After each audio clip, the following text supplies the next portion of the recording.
It was supposed to be a night of celebration, laughter, and joy, but it turned into something I'll never forget. A nightmare that still sends chills down my spine. My best friend Lisa had invited a small group of us to her 25th birthday party. The plan was simple: gather at her family's old countryside estate, have a few drinks, and reminisce about old times.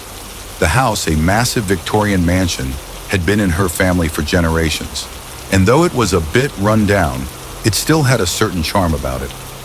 We arrived at dusk, the sun setting behind the rolling hills, casting long shadows over the estate. The house stood like a sentinel, its dark windows and creaking wood giving off a slightly eerie vibe. But we didn't think much of it. After all, it was just an old house, and we were there to have fun.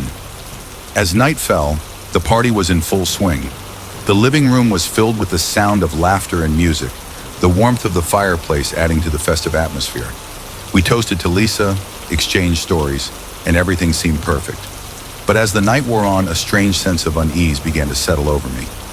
I couldn't quite put my finger on it, but something felt off. Around midnight, Lisa suggested we play a game of hide and seek.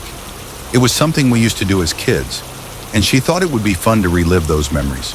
The house, with its many rooms and long, dark corridors, was the perfect setting. We all agreed, and soon the game was on. I decided to hide in one of the upstairs bedrooms, a room that Lisa had warned us about earlier in the night. She'd mentioned that her great-grandmother had died in that room many years ago, but we all brushed it off as just another spooky story. The room was dark, with only a sliver of moonlight filtering through the cracked curtains. I could barely see anything, but I figured it was the perfect hiding spot. As I stood there in the darkness, waiting to be found, the unease I'd felt earlier began to grow. The room was cold, far colder than the rest of the house, and I could hear the faintest sound of what I thought was breathing. My own breath caught in my throat, and I strained to listen. It was so faint, but it was there, an irregular, shallow breathing that didn't belong to me. I slowly turned around, my heart pounding in my chest, and that's when I saw it. In the corner of the room, just barely visible in the dim light, was a figure. At first I thought it was just a trick of the light or my mind playing games. But as my eyes adjusted, I realized it was a woman. She was old, her face gaunt and sunken, with hollow eyes that seemed to stare right through me. I wanted to scream, but the sound caught in my throat as she slowly began to move toward me, her footsteps barely making a sound on the creaking floor. My legs felt like lead, frozen in place as she approached. The air around me grew colder with each step she took, and I could feel a deep sense of dread settling in my stomach. Just as she was about to reach me, the door to the room flew open, and the lights in the hallway flickered on. It was Lisa, laughing as she found me, but her laughter died in her throat when she saw the look on my face. I glanced back at the corner of the room, but the figure was gone. The room was empty, just as it had been when I first entered. I didn't say anything to Lisa at first. I wasn't sure if I'd imagined the whole thing or if it was real. But as we walked back downstairs, I noticed something that made my blood run cold. The air in the hallway was warm, just as it had been before. But as we passed by an old family portrait hanging on the wall, I froze. There in the painting was the same woman I'd seen in the room, Lisa's great-grandmother. Her hollow eyes stared back at me from the canvas, and I knew then that what I'd seen wasn't just my imagination. The rest of the night passed in a blur. I stayed close to the others, unable to shake the feeling of dread that had settled over me. When the party finally ended and we all said our goodbyes, I couldn't get out of that house fast enough. Lisa never mentioned the incident again, and neither did I. But I still dream about that night, about the woman in the room, and those hollow eyes that seemed to reach into my soul. And every time I do, I wake up in a cold sweat, the memory of her still haunting me. After what happened at Lisa's birthday, I swore I would never attend another party in an old house. But life has a funny way of making you face your fears. A few months later, I received an invitation to my coworker Megan's birthday party. She had recently moved into a new house, and by new, I mean new to her, because the house itself was ancient. It was an old colonial-style home on the outskirts of town, surrounded by thick woods. Megan was thrilled about the place, but when I first saw it, a shiver ran down my spine. The house looked like something straight out of a horror movie, tall and imposing, with creaking shutters and vines crawling up the walls. I hesitated at the front door, but Megan's cheerful greeting broke through my anxiety. She had gone all out for her party. Decorations were everywhere, and the smell of food and laughter filled the air. I convinced myself that this would be different, that nothing strange would happen. I should have trusted my instincts. As the evening wore on, the atmosphere grew livelier, and soon Megan suggested we take a tour of the house. It was an old tradition in her family to explore the home at night on their birthdays. The idea made me uneasy, but I didn't want to be the odd one out, so I joined the group. We started in the attic, which was full of dusty old trunks and forgotten memorabilia. There was a strange sense of nostalgia in the air, but nothing too unusual. We moved down to the basement next, a large cold space with concrete walls and a musty smell. The basement was unfinished, with exposed pipes running along the ceiling and a single light bulb hanging in the center of the room. As we descended the stairs, I felt an overwhelming sense of dread wash over me. I tried to ignore it, brushing it off as leftover nerves from my last experience. But the feeling only intensified. The group spread out, examining old furniture and tools that had been left behind by the previous owners. I stayed close to Megan, trying to stay in the light. Then, out of the corner of my eye, I saw something move in the shadows. At first, I thought it was just one of our friends. But when I turned to look, there was no one there. The darkness seemed to close in around us, and the temperature in the room dropped suddenly. I felt a cold breath on the back of my neck and spun around, but there was nothing behind me. That's when we heard it, a low, guttural moan that echoed through the basement. Everyone froze. The sound was deep and resonant, like something out of a nightmare. It wasn't mechanical, and it didn't come from the pipes or the walls. It was coming from within the room. Megan, trying to keep things light, laughed nervously and suggested it was just the house settling, but we all knew that wasn't the case. The sound came again, louder this time, and with it, a heavy thud that shook the floor. Suddenly, the light bulb flickered and went out, plunging us into complete darkness. Panic set in as we fumbled for our phones, trying to get some light. But in the pitch black, all I could hear was the sound of my own breathing, and the low moaning, now accompanied by shuffling footsteps. We all scrambled toward the stairs, but the basement felt like it had grown larger, the exit farther away than it had been before. My heart was pounding in my chest, and I could feel the cold seeping into my bones. In the dim light of my phone, I saw movement. Something was there in the shadows, something that wasn't human. A hand, cold and clammy, brushed against my arm, and I screamed, stumbling forward. In the chaos, I nearly fell, but Megan grabbed my arm, pulling me up the stairs. We didn't stop until we were back in the living room, slamming the door to the basement behind us. We were all shaken, our faces pale as we tried to process what had just happened. No one said a word. We all knew we had encountered something that defied explanation, something ancient and malevolent that had been disturbed by our presence. Megan never mentioned the basement again, and none of us ever dared to go back down there. She moved out of that house not long after, claiming it was too big for just her. But I knew the real reason. Whatever was down there, whatever we had awakened, wasn't something that would rest easy. And to this day, when I think back on that night, I can still hear that low, haunting moan echoing in my mind. It's a sound that will stay with me forever, a reminder that some places are better left undisturbed.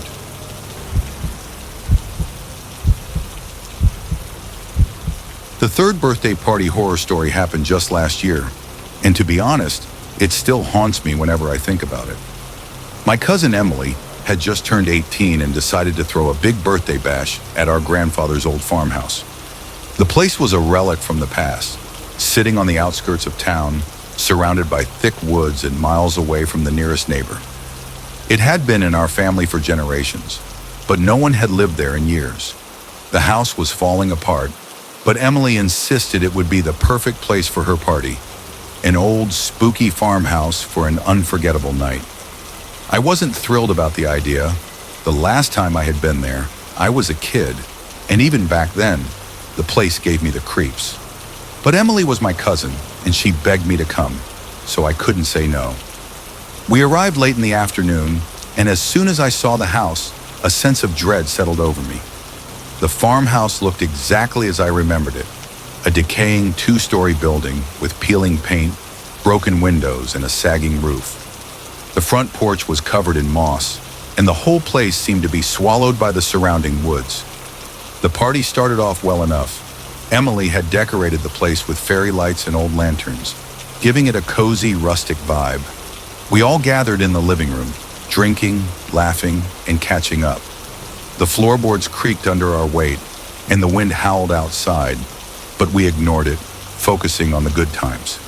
But as the night wore on, strange things began to happen. It started with the lights. We were sitting around the fireplace when the lanterns flickered, then dimmed. At first, we thought it was just the wind, but then the lights began to sway on their own, as if something was brushing against them. The temperature in the room dropped suddenly, and I felt a chill run down my spine. One of our friends, Sarah, suggested we play with a Ouija board. She had brought one with her, thinking it would be a fun, spooky addition to the night. I immediately said no. I had heard too many stories about those things, and I didn't want to mess with anything like that. But the others were curious, and despite my protests, they set up the board on the old wooden table in the center of the room. The planchette moved almost immediately. At first, we thought it was just someone playing a trick, but then it started moving faster, spelling out words that didn't make any sense. Leave was the first word it spelled out, followed by danger and gone. The atmosphere in the room shifted, growing heavy and oppressive. The wind outside picked up, rattling the windows and making the house creak and groan. Suddenly, there was a loud bang from upstairs, like something heavy had fallen. We all jumped, looking at each other in fear. Emily, trying to keep things light, suggested it was just the wind knocking something over, but I wasn't so sure. The banging continued, growing louder and more frantic, like something or someone was trying to get our attention. Emily's boyfriend, Jake, volunteered to go check it out. He grabbed a flashlight and headed up the creaking stairs, with the rest of us following reluctantly behind. The upstairs hallway was dark and cold, the only light coming from Jake's flickering flashlight. The air was thick with dust, and the smell of mold and decay was overpowering. We reached the door to the old master bedroom, the source of the banging. It was locked, which was strange because none of us had been up there. Jake turned the knob, but it wouldn't budge. He pushed harder, throwing his shoulder against the door, and finally it burst open. What we saw inside made my blood run cold. The room was empty except for an old rocking chair in the corner, slowly creaking back and forth. The window was wide open, the curtains billowing in the wind, and the floor was covered in a thick layer of dust. Except for one set of footprints that led from the door to the rocking chair, there was no one else in the room. No one who could have made those prints. As we stood there, frozen in place, the chair suddenly stopped rocking, and the room fell deathly silent. Then from the corner of the room, a shadow began to form, growing larger and darker, until it took the shape of a man with no face. The temperature dropped even further, and the air around us seemed to crackle with energy. Without thinking, we all turned and ran, bolting down the stairs and out of the house. We didn't stop until we were outside, gasping for breath in the cold night air. No one said a word as we gathered by the cars, too shaken to speak. Emily was the first to break the silence, insisting that we leave immediately. We never went back to that farmhouse, and Emily never talked about what happened that night. The house has since been abandoned, left to rot and decay in the middle of the woods. But I'll never forget what we saw in that room, the shadowy figure that seemed to watch us with those empty, hollow eyes. Even now, when I think about it, I can feel the cold seeping into my bones, the fear that something was there, something ancient and evil that we should never have disturbed.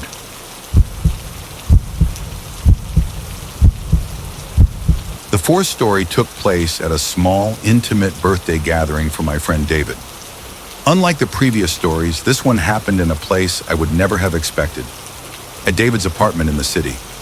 It was a cozy place, nothing unusual or eerie about it, just a typical apartment in a quiet neighborhood. But that night, something sinister decided to pay us a visit. David had recently moved into the apartment after getting a great deal on it. He was excited to host his birthday party there, so a few of us gathered to celebrate with him. It was just a small group, David, his girlfriend, myself, and two other friends. We spent the early evening chatting, eating, and playing board games. It was a low-key night, and everything was perfectly normal until around midnight. David had mentioned earlier that he'd been hearing strange noises at night since he moved in, but he shrugged it off, thinking it was just the pipes or the neighbors. But as the clock struck midnight, we all heard it, an odd scratching sound coming from the walls. It wasn't loud, but it was persistent, like something was trying to claw its way through the plaster. We all paused, listening intently. The sound seemed to move around the room, first near the window, then by the door, and then it stopped. We laughed it off, trying to make light of the situation. David suggested it was probably just a rat or some other small animal trapped in the walls. We went back to our game, but I couldn't shake the feeling that something was off. The air in the room felt heavy, and there was a faint smell of something burning, something that wasn't coming from the kitchen. As the night went on, the atmosphere grew more unsettling. The lights flickered occasionally, and the scratching sounds returned, louder this time. They were joined by a low, almost inaudible whispering that seemed to come from nowhere and everywhere at once. It was as if the walls themselves were whispering, the voices too faint to make out the words, but filled with a sense of dread. David, trying to keep everyone calm, decided to do a quick check of the apartment. He went room to room looking for anything out of the ordinary, but found nothing. As he returned to the living room, the lights flickered again, then went out completely, plunging us into darkness. We all scrambled to find our phones for light, and in the chaos, I noticed something that made my blood run cold. In the dim glow of my phone, I saw a shadow move across the wall. No, not just a shadow, but a figure. It was tall with long, spindly limbs, and it seemed to be moving toward us. I blinked, thinking my eyes were playing tricks on me.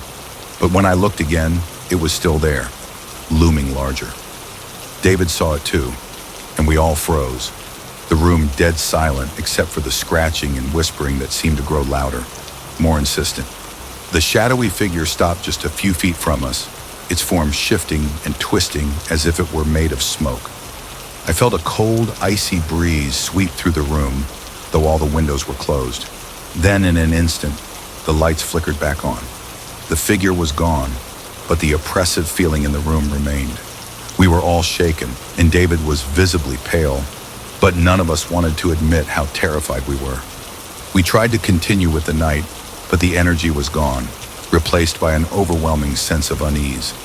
As we gathered our things to leave, the scratching and whispering began again, this time from all around us, as if the entire apartment was alive with it. I glanced back as we walked out the door and saw something that still haunts me. The shadowy figure now standing in the hallway watching us leave. Its form was clearer now, and I could almost make out a face twisted in anger or pain, its hollow eyes burning into mine. We left in a hurry, not daring to look back again. David moved out of that apartment within a week, refusing to stay another night. He never spoke about what happened, and neither did we. But I know what we saw, and I know it wasn't just our imagination. Something dark, something evil had taken up residence in that apartment, and it wasn't going to let go easily. To this day, when I pass by that building, I can't help but feel that same cold chill run down my spine. I wonder if whoever lives there now knows what's lurking in the shadows, waiting, watching, and whispering in the dark.